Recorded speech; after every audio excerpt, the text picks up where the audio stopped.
बिस्मिल्लाहिर्रहमानिर्रहीम। अस्सलाम वालेकुम viewers, welcome to my YouTube channel. Viewers कैसे हैं आप? उम्मीद करता हूँ आप ठीक होंगे।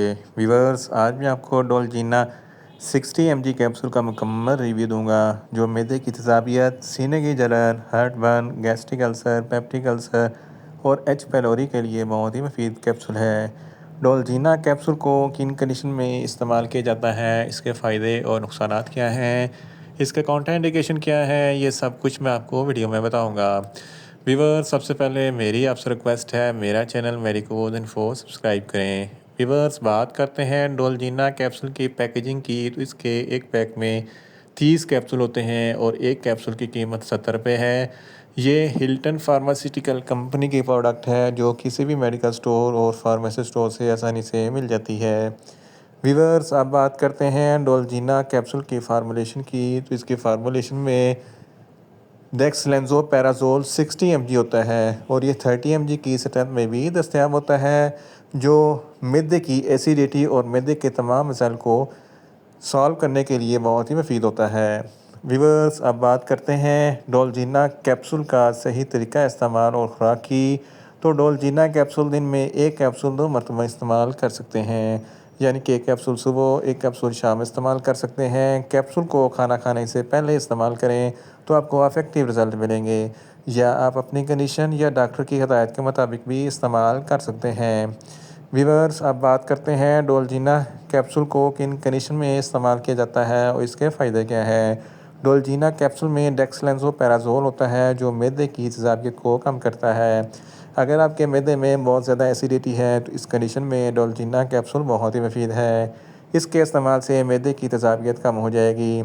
इसके अलावा अगर आपके सीने पे जलन होती है या हार्टबर्न होता है तो इस कंडीशन में भी डोलजीना कैप्सूल बहुत ही मुफीद है। गैस्ट्रिक अल्सर और पेप्टिक अल्सर के लिए भी डोलजीना कैप्सूल बहुत ही मुफीद है।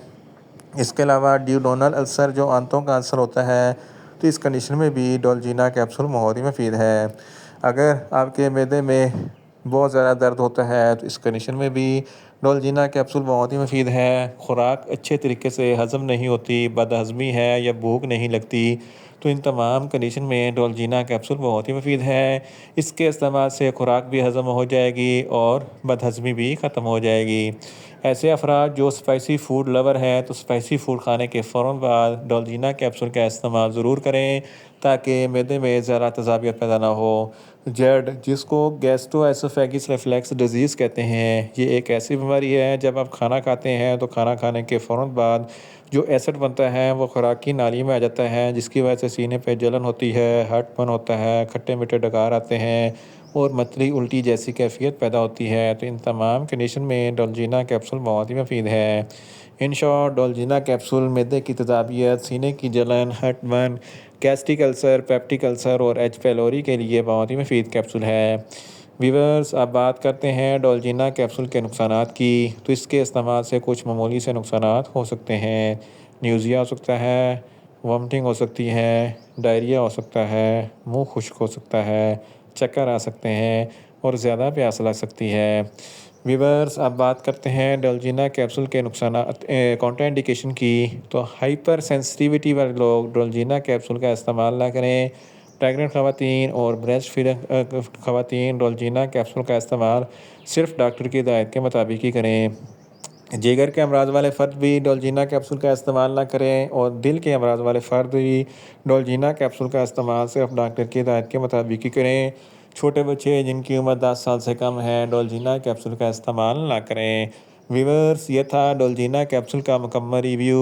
उम्मीद करता हूँ मेरी ये वीडियो आपको अच्छी लगेगी।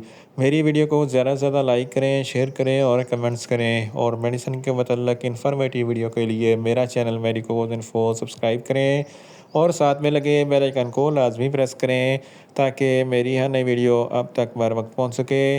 मिलते हैं एक नई इन्फॉर्मेटिव वीडियो के साथ। अल्लाह हाफिज़।